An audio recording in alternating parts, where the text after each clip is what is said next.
ವಿಜಯನಗರದ ರಾಜ್ಕುಮಾರಿ ಬೀನಾಗೆ ಒಡವೆಗಳಂದ್ರೆ ತುಂಬಾ ಇಷ್ಟ. ಅವಳಿಗೆ ಸುಂದರವಾದ ಮತ್ತೆ ಬೆಲೆ ಬಾಳೋ ಅಂತ ಒಡವೆಗಳನ್ನ ಹಾಕೊಳ್ಳೋದು ಅಂದ್ರೆ ತುಂಬಾ ಇಷ್ಟ.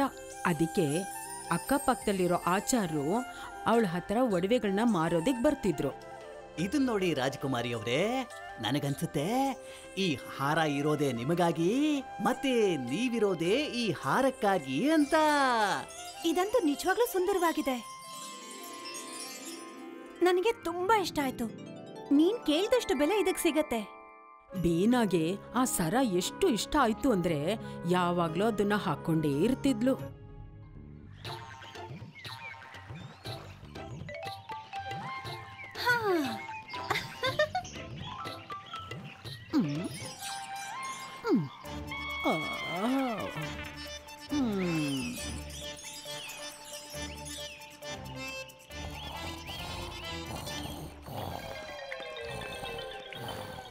ನನ್ ಸರ, ನನ್ ಪ್ರೀತಿಯ ಸರ ಎಲ್ಲ ಹೋಯ್ತು? ನನ್ ಸರ ಎಲ್ಲ ಹೋಯ್ತು? ನನ್ ಸರ ಸರಾನಾ ಈಗ ಇಲ್ಲೇ ಇತ್ತಲ್ಲ. ಕ್ಷಮೆ ಇರ್ಲಿ ರಾಜ್ಕುಮಾರಿ. ಕ್ಷಮೆ ಆಮೇಲೆ ಕೇಳು, ಮೊದ್ಲು ಆ ಸರನ ಹುಡುಕು. ಸಿಪಾಯಿಗಳೇ, ಏನಾಯ್ತು ರಾಜ್ಕುಮಾರಿ? ನನ್ನ ಪ್ರೀತಿ ಸರನ ಯಾರೋ ಕದ್ಬಿಟ್ಟಿದ್ದಾರೆ. ನನಗೆ ಯಾವುದೇ ಕಾರಣಕ್ಕೂ ಆ ಸರ ವಾಪಸ್ ಬೇಕೇ ಬೇಕು. ನೀವ್ ಯೋಚನೆ ಮಾಡಬೇಡಿ ರಾಜ್ಕುಮಾರಿ, ನಾನಿರ್ಬೇಕಾದ್ರೆ ಈ ರಾಜ್ಯದಲ್ಲಿ ನಿಮ್ಮ ಹಾರವನ್ನ ಕದಿಯೋ ಧೈರ್ಯ ಯಾರಾದ್ರೂ ಮಾಡಿದ್ರೆ ಅವನನ್ನ ನಾನಂತೂ ಸುಮ್ನೆ ಬಿಡೋದಿಲ್ಲ. ಸಿಪಾಯಿಗಳೇ, ಬಿಡ್ಬೇಡಿ ಅವನನ್ನ. ವಿಜಯ್ ಸೇತು ತನ್ನ ಸೈನಿಕರ ಜೊತೆ ಆ ಸರನ ಹುಡುಕಕ್ಕೆ ಹೊರಟೇ ಬಿಟ್ಟ. ಅದೇ ಸಮಯದಲ್ಲಿ ಉಡಂಕನ ಅಂಗಡಿಗೆ ಉಡಂಕ ಉಡಂಕ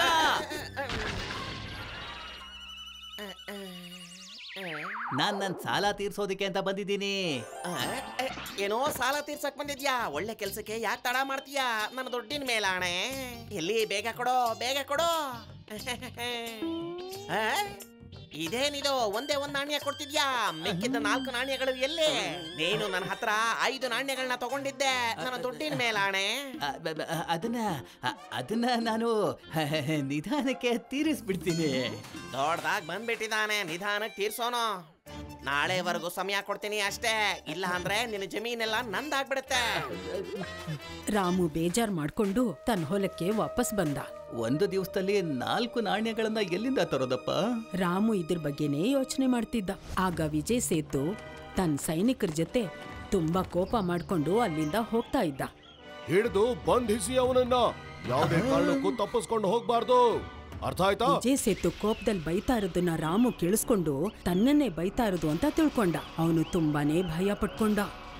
ವಿಜಯ್ ಸೇತುವಿನ ಕೋಪ ಇಡೀ ವಿಜಯನಗರನೇ ಭಯ ಪಟ್ಕೋತಾ ಇತ್ತು. ವಿಜಯ್ ಸೇತುವಿನ ಕೋಪನ ಎದುರಿಸೋ ಅಂತ ಶಕ್ತಿ ರಾಮುಗಿರ್ಲಿಲ್ಲ. ಆಗ ರಾಮು ಇಲ್ಲಿಂದ ಓಡ್ ಹೋಗೋದೇ ಒಳ್ಳೇದು ಅಂತ ಅಲ್ಲಿಂದ ಓಡೋಗ್ಬಿಟ್ಟ.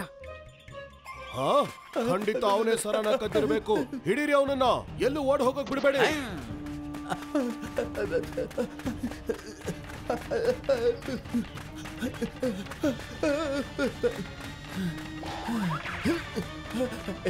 ತಪ್ಪಿಸ್ಕೊಂಡು ಎಲ್ಲಿಗೆ ಓಡ್ ಹೋಗ್ತೀಯಾ?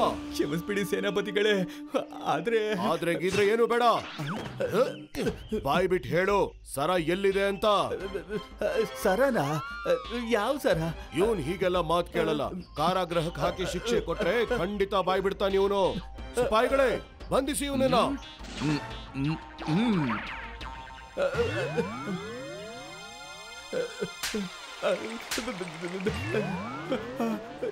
ಇವರಂತೂ ನನ್ನ ಮಾತನ್ನು ಕೇಳೋದಿಲ್ಲ. ಹೇಳ್ತೀನಿ, ನಾನು ಆ ಸರನ ಉಡನ್ಕರು ಕೊಟ್ಬಿಟ್ಟೆ. ಸಿಪಾಯಿಗಳೇ, ಇವನನ್ನ ಬಂಧಿಸಿ ಮತ್ತೆ ಉಡಗನ ಹತ್ರ ಹೋಗಿ.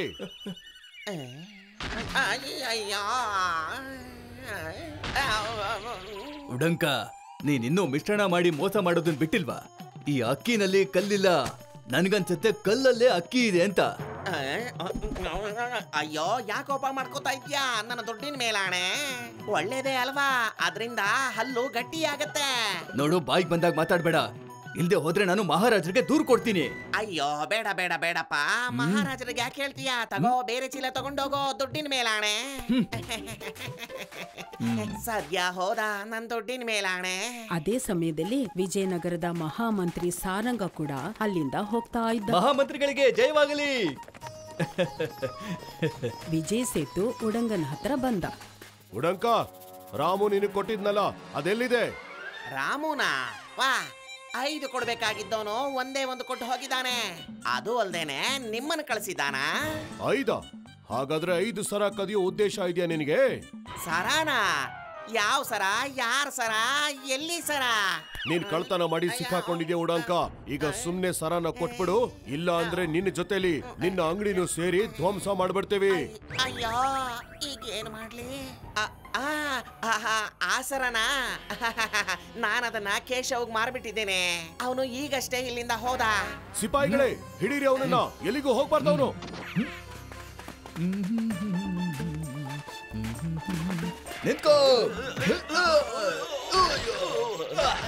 ಅವನಿಗೆ ಇಷ್ಟು ಧೈರ್ಯನಾ?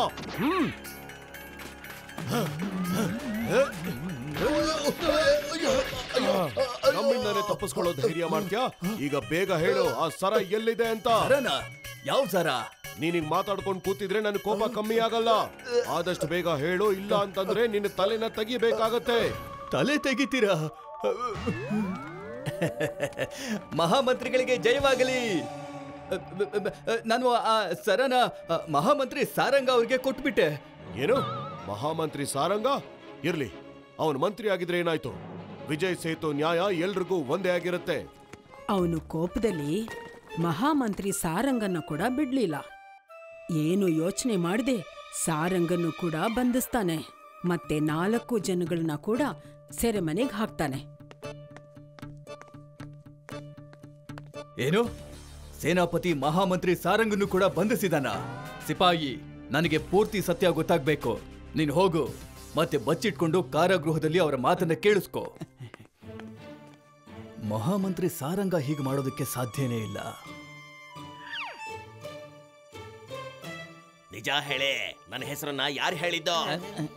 ಕ್ಷಮಿಸ್ಬೇಕು ಮಹಾಮಂತ್ರಿಗಳೇ, ಸೇನಾಪತಿ ವಿಜಯ್ ಸೇತು ನನ್ ತಲೆ ತೆಗಿತೀನಿ ಅಂತ ಹೇಳಿದ್ರು.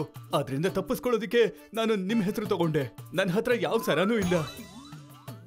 ನಿನ್ನ ಹತ್ರ ಸರ ಇಲ್ಲ ಅಂದ್ಮೇಲೆ ವಿಜಯ್ ಸೇತು ನಿನ್ನ ಹತ್ರ ಯಾಕೆ ಕೇಳೋದಿಕ್ ಬಂದ? ಅದು ನನ್ನಿಂದ ಮಹಾಮಂತ್ರಿಗಳೇ. ಎಲ್ರೂ ಒಬ್ಬೊಬ್ರಾಗಿ ಅವ್ರವ್ರ ಮಾತುಗಳನ್ನ ಮಂತ್ರಿ ಹತ್ರ ಹೇಳಿದ್ರು. ಸೈನಿಕ ಎಲ್ಲ ಮಾತುಗಳನ್ನೂ ಕೇಳಿಸ್ಕೊಂಡು ಹೋಗಿ ಮಹಾರಾಜ ವಿದ್ಯಾಧರನಿಗೆ ಹೇಳ್ತಾನೆ. ವಿಚಾರ ಹೀಗಿದೆ. ಅಂದ್ರೆ ಯಾರಿಗೂ ಸರ ಎಲ್ಲಿದೆ ಅಂತ ಗೊತ್ತಿಲ್ಲ. ಆದ್ರೂ ಎಲ್ರೂ ಕಾರಾಗೃಹದಲ್ಲಿದ್ದಾರೆ. ಹೋಗು, ಮತ್ತೆ ತೋಟದಲ್ಲಿ ಅದನ್ನ ಹುಡುಕು. ಬಹುಶಃ ಅಲ್ಲೇ ಎಲ್ಲೋ ಇರಬೇಕು. ನೀವು ಹೇಳ್ದಾಗೆ ಆಗ್ಲಿ ಮಹಾರಾಜರೇ.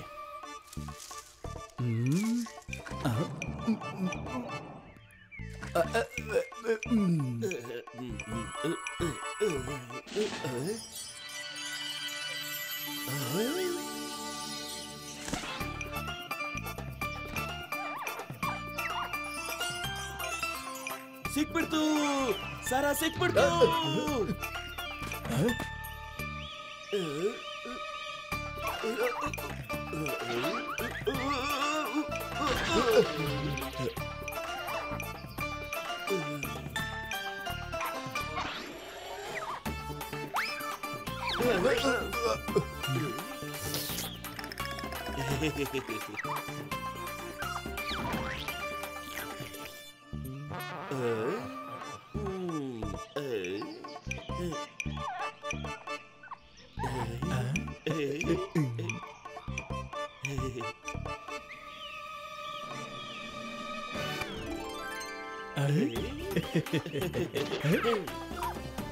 ಮಹಾರಾಜರೇ, ರಾಜಕುಮಾರಿಯ ಸರ ಕೋತಿಯ ಹತ್ತಿರವಿತ್ತು. ಏನು? ಕೋತಿ ಹತ್ರನಾ? ನನ್ನ ಪ್ರೀತಿಯ ಸರ. ಸೇನಾಪತಿ, ಒಂದೊಮ್ಮೆ ನಿಮ್ಮ ಸರ ಹುಡುಕುವ ಪ್ರಯತ್ನ ಪೂರ್ಣವಾಗಿದ್ರೆ ಆಗ ಮಹಾಮಂತ್ರಿ ಸಾರಂಗ ಮತ್ತು ಮಿಕ್ಕ ಜನಗಳನ್ನ ನೀವು ಸರದ ಕಳ್ಳತನದ ಆರೋಪದ ಮೇಲೆ ಬಂದಿ ಮಾಡಿಟ್ಟಿದ್ದೀರಲ್ಲ, ನೀವು ಅವರನ್ನ ಬಿಟ್ಟು ಬಿಡ್ಬೋದಲ್ವಾ?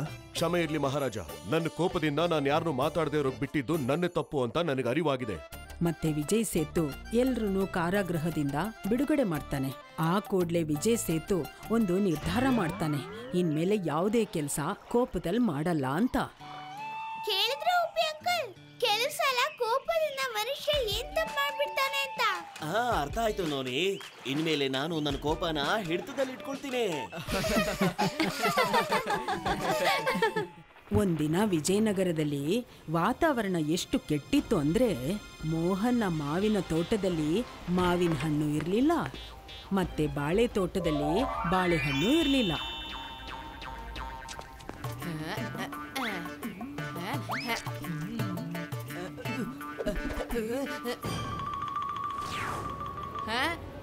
ಎಲ್ಲೋಯ್ತು?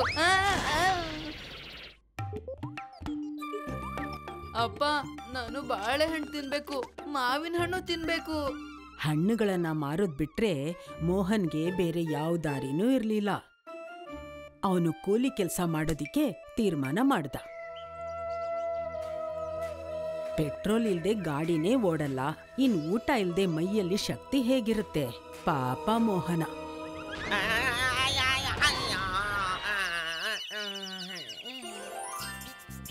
ಅಯ್ಯೋ ಅಯ್ಯೋ ಅಯ್ಯೋ, ನನ್ನ ದುಡ್ಡಿನ ಮೇಲಾಣೆ, ಇದೇನ್ ಮಾಡ್ದೆ ನೀನು?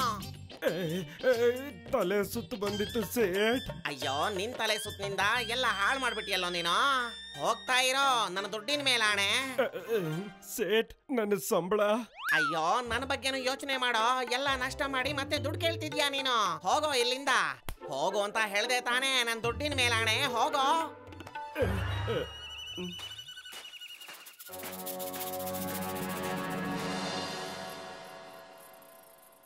ತನ್ನ ಹಣೆ ಬರಹನ ಬೈಕೊಂಡು ಮೋಹನ ಮಲಗ್ತಾನೆ. ಆಗ ಕನ್ಸಲ್ಲಿ ಏನ್ ನೋಡ್ತಾನೆ ಅಂದ್ರೆ,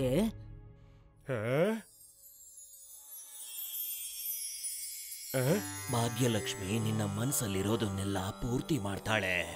ಪರ್ವತದ ಹತ್ರ ಇರೋ ಕಪ್ಪು ಬಂಡೆ ಮೇಲೆ ನೀನ್ ಹೋಗಿ ಧ್ಯಾನ ಮಾಡು, ನಿನಗೆ ಒಳ್ಳೇದಾಗತ್ತೆ. ಧನ್ಯವಾದ. ತಥಾಸ್ತು.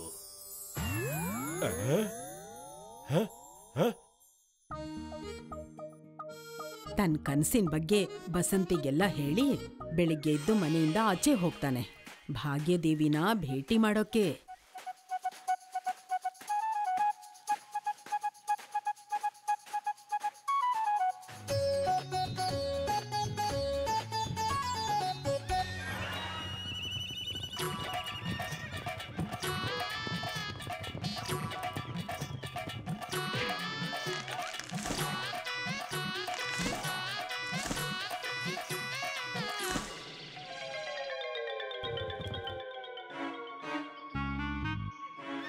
ಮೊದ್ಲೇ ಮೋಹನ ಹತ್ರ ತಿನ್ನೋದಿಕ್ಕೇನೂ ಇರ್ಲಿಲ್ಲ. ಈಗ ಕಾಳು ಕಿತ್ಕೊಳ್ಳಕ್ಕೆ ಆ ಕುದುರೆ ಬೇರೆ ಬಂದಿತ್ತು. ಇದು ಮೋಹನಂಗೆ ಸ್ವಲ್ಪನೂ ಇಷ್ಟ ಇರ್ಲಿಲ್ಲ.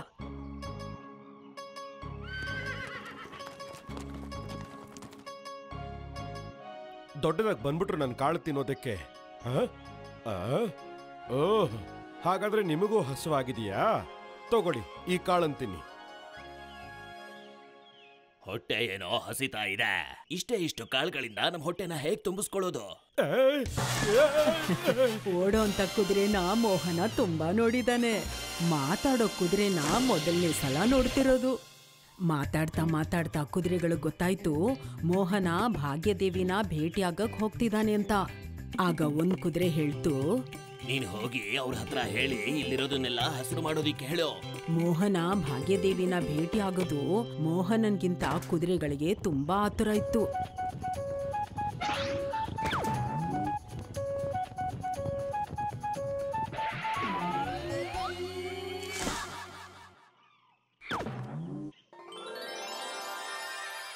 ಸರಿ, ನಾನು ಹೋಗಿ ಬರ್ತೀನಿ.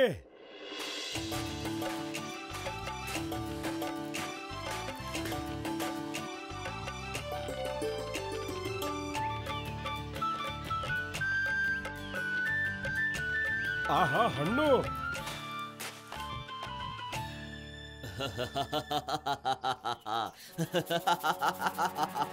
ಅಯ್ಯೋ, ಯಾರಪ್ಪ ನಗ್ತಿರೋದು?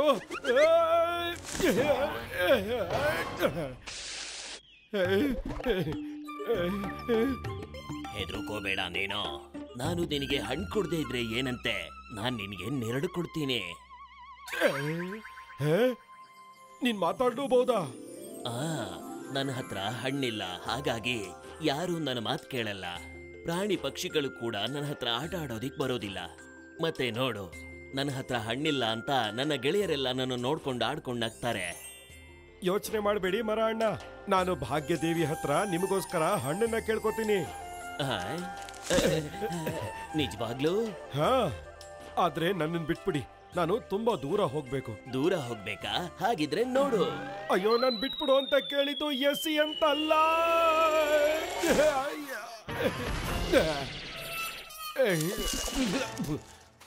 ಮೋಹನ ಹೀಗೆ ನಡೀತಾ ಹೋಗ್ತಿದ್ದ. ಆಗ ಅವನ್ಗೆ ನೀರಿನ ದಾಹ ಆಯ್ತು. ಆಗ ಅವನ್ ಏನ್ ನೋಡ್ದ ಅಂದ್ರೆ,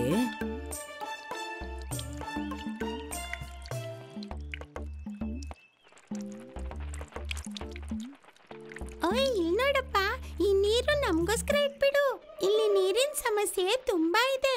ಮಾತಾಡೋಂತ ಕುದುರೆ, ಮಾತಾಡೋಂತ ಮರನ ನೋಡಿದ್ಮೇಲೆ ಮೋಹನನ್ಗೆ ಈ ಪಕ್ಷಿಗಳೆಲ್ಲ ಯಾವ ಲೆಕ್ಕ. ಯೋಚನೆ ಮಾಡಬೇಡಿ ಪಕ್ಷಿ ರಾಣಿ, ನಾನು ಭಾಗ್ಯದೇವಿ ಹತ್ರ ಕೇಳ್ಕೊತೀನಿ ಇಲ್ಲಿ ಮತ್ತೆ ಜರಿ ಹರಿಸೋದಕ್ಕೆ. ಪಕ್ಷಿಗಳಿಗೆಲ್ಲ ಸಮಾಧಾನ ಮಾಡಿ ಕುಡಿಯೋದಿಕ್ ನೀರಿಟ್ಟು ಮೋಹನ ತನ್ನ ಗುರಿ ಕಡೆ ಹೊರಟೋದ. ಮತ್ತೆ ಭಾಗ್ಯದೇವಿಗೋಸ್ಕರ ತಪಸ್ ಮಾಡ್ತಾ ಕೂತಿದ್ದ.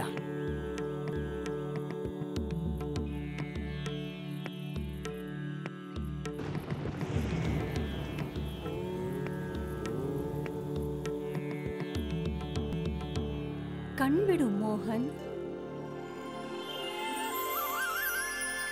ದೇವಿ, ನಿನ್ನ ಶ್ರದ್ಧೆ ಮತ್ತು ಭಕ್ತಿಗೆ ಪ್ರಸನ್ನಳಾಗಿದ್ದೀನಿ. ನೀನು ನನ್ನ ಹತ್ರ 3 ವರದಾನನ ಕೇಳ್ಬೋದು.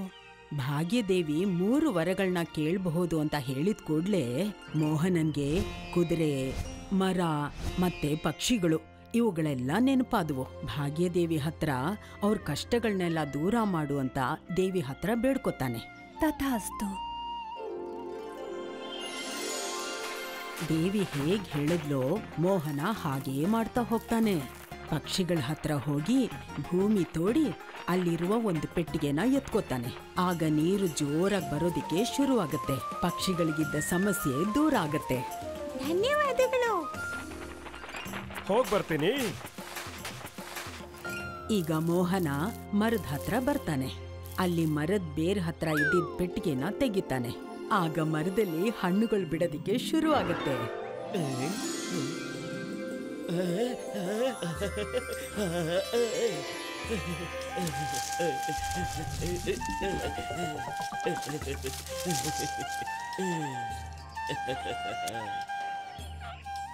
ಧನ್ಯವಾದ ಗೆಳೆಯ. ಭಾಗ್ಯದೇವಿ ಇನ್ನೊಂದು ವಿಷಯ ಹೇಳಿದ್ಲು.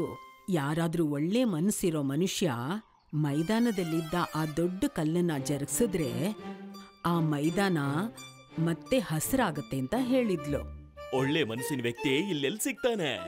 ಈ ಕಲ್ಲನ್ನ ನೀನೇ ಜರುಗಿಸ್ಬಿಡ. ಕುದುರೆಗಳು ಹೇಳಿದ ಮಾತನ್ನ ಕೇಳಿ ಮೋಹನ ಆ ಕಲ್ಲನ್ನ ಜರುಗಿಸೋದಿಕ್ಕೆ ಶುರು ಮಾಡ್ತಾನೆ.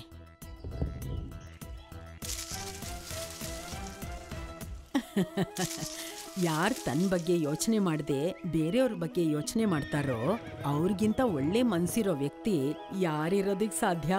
ಅದು ಮೋಹನನೇ ಆಗಿದ್ದ. ಧನ್ಯವಾದ ಗೆಳೆಯ.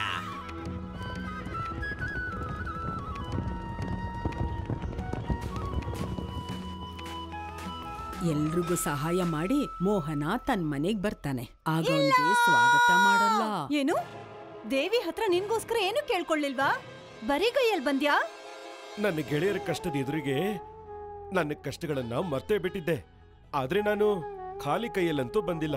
ಇಲ್ಲಿ ನೋಡು, ದೇವಿ ನನಗೆ ಹೇಳಿದ್ರು. ದೇವಿ ಆ ಪೆಟ್ಟಿಗೆನ ನಿನ್ ಹೆಂಡತಿ ಮುಂದೆನೇ ತೆಗಿಬೇಕು ಅಂತ ಹೇಳಿದ್ಲು. ಮೋಹನ ಬೇರೆಯವ್ರಿಗೆ ಸಹಾಯ ಮಾಡಿದ್ರಿಂದ ಭಾಗ್ಯದೇವಿ ಇವನಿಗೆ ಒಲ್ದ್ಬಿಟ್ಟಿದ್ಲು. ಆಗ ಅವನಿಗಿದ್ದ ಬಡತನ ಎಲ್ಲ ದೂರ ಆಯ್ತು.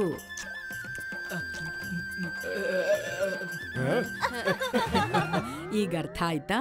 ಯಾರು ಒಳ್ಳೆ ಮನ್ಸಿಂದ ಬೇರೆಯವ್ರಿಗೆ ಸಹಾಯ ಮಾಡ್ತಾರೋ ಭಾಗ್ಯದೇವಿ ಕೂಡ ಅವ್ರಿಗೆ ಸಹಾಯ ಮಾಡೋದು. ಅಮ್ಮ, ಆದ್ರೆ ಮೋಹನ್ಗೇನೋ ಖಜಾನೆ ಸಿಕ್ತು. ಪಕ್ಷಿಗಳಿಗೆಲ್ಲ ಆಹಾರ ಇಟ್ಟು ನಮ್ಗೇನ್ ಲಾಭ ಆಗುತ್ತೆ ಹೇಳಿ? ನಿನ್ನ ಹೊಸ ಸ್ನೇಹಿತರು ಮತ್ತೆ ನಿನ್ ಮುಖದಲ್ಲಿರೋ ಈ ನಗುಗಿಂತ ಖಜಾನೆ ಬೇಕಾ? If you like this video, subscribe to our channel Murthy Media.